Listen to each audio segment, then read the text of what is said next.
Hello friends, Radhe Radhe. Welcome back to my channel. और बताइए आप सब कैसे हैं। आई होप आप सब ठीक होंगे और मैं भी ठीक हूँ। आप सभी का मेरे चैनल रघुवंशी फैमिली ब्लॉग्स में स्वागत है। और अभी हो रहा है सुबह का टाइम, तो मैं यहाँ पे नाश्ते की तैयारी कर रही हूँ। और आज मैं थोड़ा सा लेट हो गई थी, तो मतलब अभी 9 बजे के करीब, 9 या 9:30 बज रहे होंगे। टाइम मैंने देखा नहीं।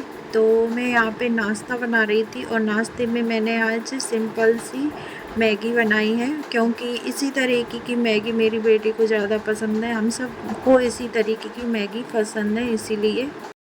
और जो मटर वगैरह डालकर बनाते वो मैगी मेरी बेटी को भी पसंद नहीं है। मतलब घर में इतना ज़्यादा पसंद कोई नहीं करता है। सिंपल सी मैगी बनाओ, मसाला डालो, जो मैगी के साथ में आता है वही मैंने मसाला डाल दिया था। और इसी तरीके की मैगी सबको पसंद है। और मटर वगैरह डालकर बनाओ ना तो मेरी बेटी को बिल्कुल पसंद नहीं आती, वो सिंपल सी मैगी खाना पसंद करती है। और यहाँ पे मैंने टमाटो सूप भी बनाया है, क्योंकि टमाटो सूप की एक पैकेट रखी थी मेरे पास में, तो उसी का मैंने टमाटो सूप बनाया है। और अभी 4-5 दिन पहले लेकर आए थे, और उसमें मैंने ना टॉस डाल दिए थे, जो क्रंची वाले टॉस आते हैं ना, वही टॉस डाल दिए हैं। और यहाँ पे मैगी भी अच्छे से बन गई है, तो अब सर्व कर लेते हैं।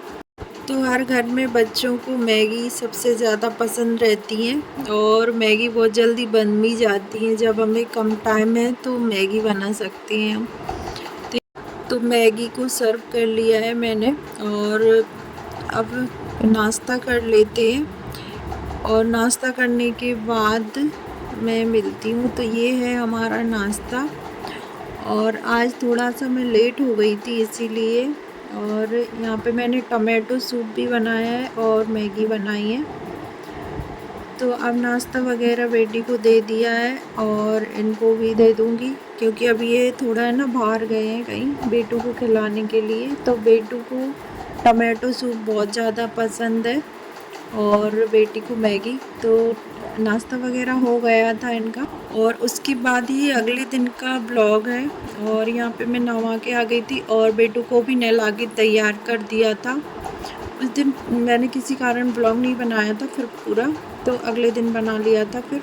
और यहाँ पे बेटू नहा के बढ़िया सा खेल रहा है, और उसको है ना अकेला छोड़ दो तो वो चलते फिरते रहता है, चीज़ों को फैलाते रहता है, तो ऐसा ही करता रहता है। और बहुत परेशान कर लेता है वो। चीज़ें है ना इधर उधर से उठा के फेंकता ही रहता है, कहीं कुछ, और बार बार फ्रिज को खोलता रहता है। तो उसकी यही मस्तियाँ चलती रहती हैं। और यहाँ पे मैं पूजा के लिए भोग की तैयारी कर रही हूँ। तो यहाँ पे मैंने आटा मढ़ लिया था, और अब मैं ना पूड़ियाँ बनाऊँगी। तो भगवान जी को भोग लगाऊँगी, इसीलिए मैं यहाँ पे पूड़ियाँ बना रही हूँ। और अभी बेटी की भी छुट्टियाँ चल रही हैं, और इसके आगे ब्लॉग में देखने को मिलेगा आपको किस वजह से उसकी छुट्टियाँ हैं। और यहाँ पे है ना पूड़ियों को फ्राई कर लूँगी मैं। और जैसे किसी मतलब जैसे अमावस्या पूर्णिमा पड़ती है ना, तो मैं पूड़ियों का ही भोग लगा देती हूँ भगवान जी को। और यहाँ पे कढ़ाई थोड़ी सी पतली है, तो जल्दी से गर्म हो गई है, तो इसमें ही मैं पूड़ियाँ फ्राई कर लूँगी। और बच्चों के साथ में ऐसा ही रहता है, ब्लॉग जैसे मैं शूट नहीं कर पाती हूँ ना, तो फिर मैं 2-3 दिन का इकट्ठा करके शूट करके डाल देती हूँ ब्लॉग को। और एडिट करने में भी थोड़ा टाइम लग जाता है ब्लॉग को, इसीलिए। और यहाँ पे पूड़ियाँ फ्राई हो चुकी हैं, तो मैंने यहाँ पे है ना थोड़ी सी पूड़ियाँ फ्राई की हैं, और बाकी मैं बाद में फ्राई कर लूँगी पूड़ियों को, क्योंकि जब बच्चे खाएंगे तब। और अगर नहीं खाएंगे तो फिर मैं रोटियाँ बना दूँगी, क्योंकि पूजा के भोग के लिए तो मुझे पूड़ियाँ ही बनानी थी। और यहाँ पे पूड़ियाँ फ्राई हो गई हैं, तो अब चलते हैं पूजा करने के लिए।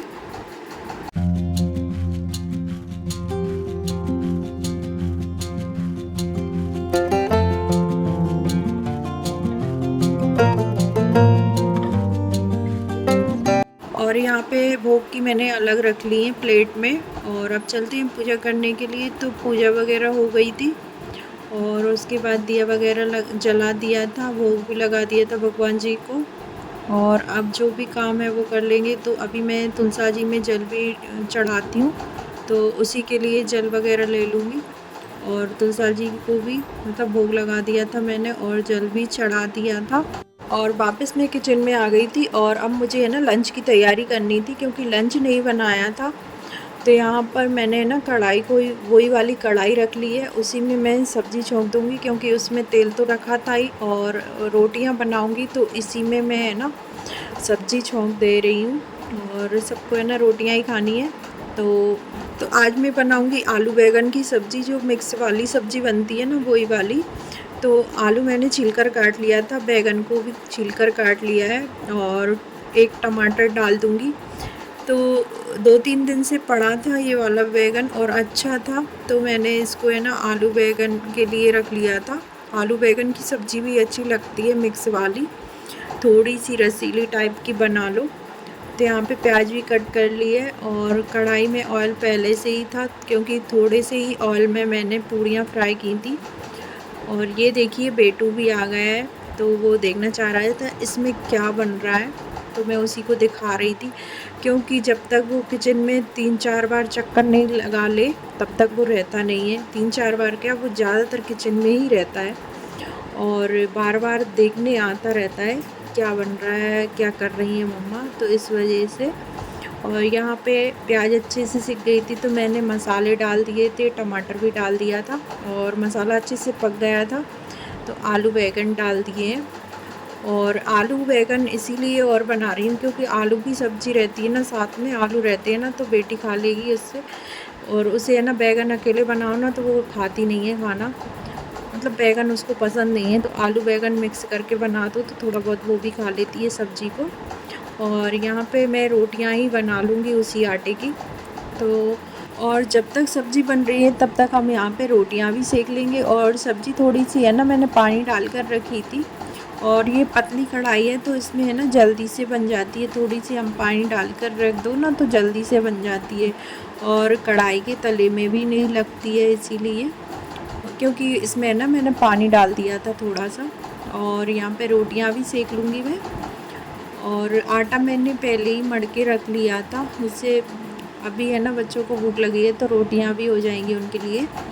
और आलू बैंगन की सब्ज़ी किस किस को पसंद है मुझे ज़रूर बताइएगा, और आप किस तरीके से आलू बैंगन की सब्ज़ी बनाते हैं वो भी ज़रूर बताइएगा। तो खाना मैंने बना लिया था, उसके बाद दिखाया तो कोई नहीं क्योंकि नाश्ता वगैरह कर लिया था सुबह सुबह। और यहाँ पे मैं आ गई थी मशीन को ठीक करने के लिए। और इसमें पता है ऑयल वगैरह कुछ भी नहीं डाला था बहुत दिनों से, मतलब कम से कम 5-6 महीने हो गए तब से मैंने इसमें ऑयल भी नहीं डाला है। और मशीन का काम तो मुझे पड़ता है पर मैं क्या करूं, पर बच्चे की वजह से है ना मैं उसको उठाती भी नहीं हूँ। और फिर है ना मैं बाहरी सिलाई करवा लेती हूँ कुछ भी, जैसे मुझे सिलवाना है।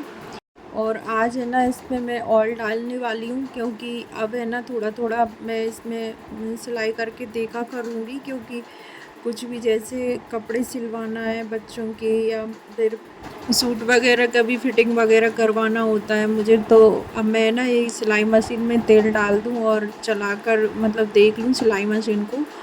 और थोड़ी बहुत, क्योंकि 5-6 महीने से मैंने इसको देखा भी नहीं है और ऑयल वगैरह भी नहीं डाला है, तो ऑयल डाल दूँगी ना तो थोड़ा सा पता चल जाएगा, क्योंकि मशीन में ऑयल डालते रहो भले ही चलाओ मत तो भी ठीक रहती है मशीन। तो यहाँ पे मैं मशीन में ना तेल डाल दूँगी, पहले जितने भी हॉल हैं मशीन में तो सारे हॉल में मैं ना तेल डाल दूँगी तो थोड़ा पता चल जाएगा, क्योंकि मशीन में है ना तेल डालते रहो तो मशीन कभी भी ख़राब नहीं होती है। और मैंने तो इतने दिनों से मशीन में तेल डाला भी नहीं है क्योंकि मुझे टाइम भी नहीं मिल पाता है, इसीलिए तो अब थोड़ा थोड़ा करके टाइम निकालना पड़ेगा सिलाई के लिए भी।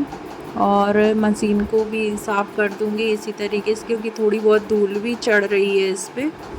और कभी कभार तो मैं कर देती हूँ पर आज थोड़ा है ना तेल से साफ़ कर दूँगी इसको तो अच्छे से मतलब क्लीन हो जाएगी।